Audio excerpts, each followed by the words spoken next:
Kate Moody here in the studio. Great to see you, Kate. Day two of, I think what's fair to say is a very fragile ceasefire in the Middle East war. How are the markets reacting? Well, that relief rally that we saw in the immediate aftermath of the announcement on Wednesday was short-lived, Mark. Oil prices rising once again this Thursday as it appears that Iran does remain in control of the Strait of Hormuz. US WTI did jump above $100 per barrel earlier in the session. This just a day after its biggest single-day drop in over 6 years.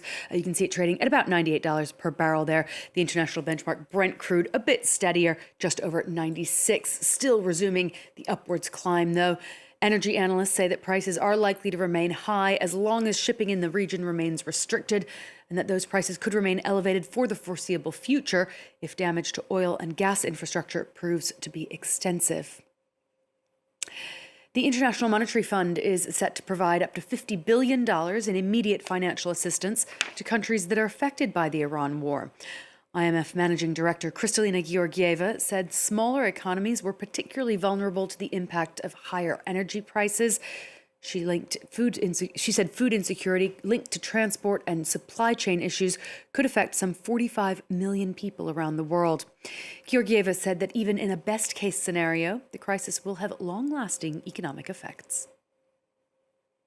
We don't truly know what the future holds for transits through the Strait of Hormuz, or for that matter, for the full recovery of regional air traffic.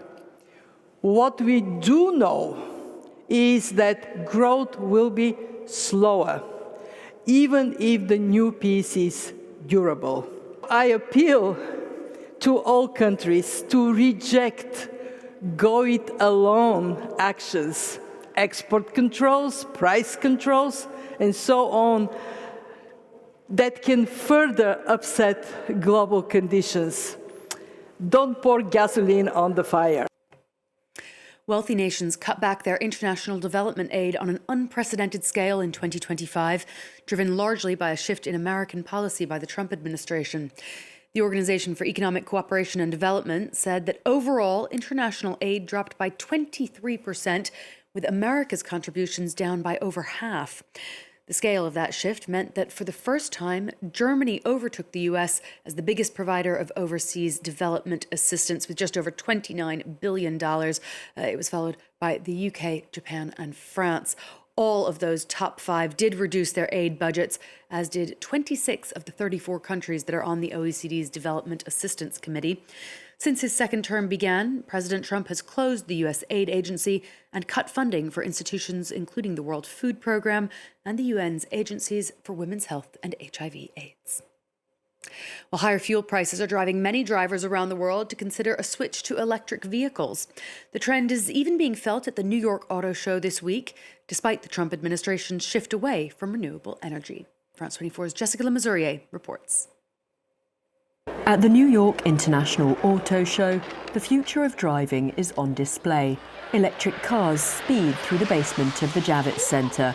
Brock Giroux is from Texas. I'm very tall, but I like small cars. I grew up playing racing games, and all the fast ones were the small ones. He has his eye on gas prices, which have been averaging over $4 a gallon. When we look to buy a house, we're going to have to move, and then that's going to be a much longer commute, and I'm going to want a much more efficient car than I have now. For Brock, as with many drivers, the appeal isn't just performance, it's cost. The war in the Middle East is boosting interest in electric vehicles. Automakers report rising sales in early 2026. Brock's brother-in-law has already invested in an EV.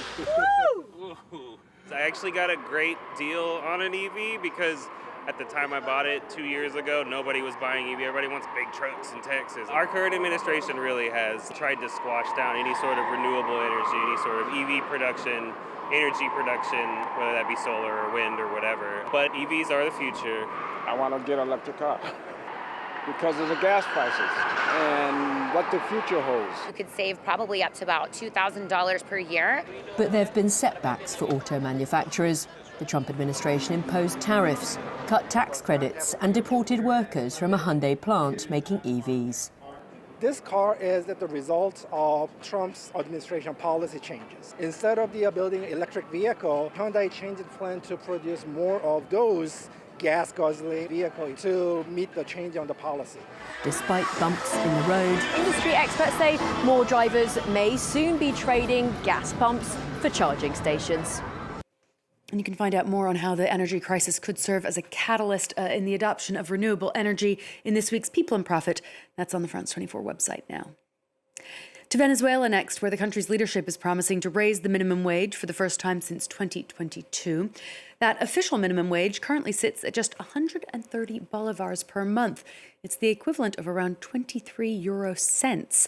Now, most employees do make more than that, but not enough to keep the majority of the population out of poverty.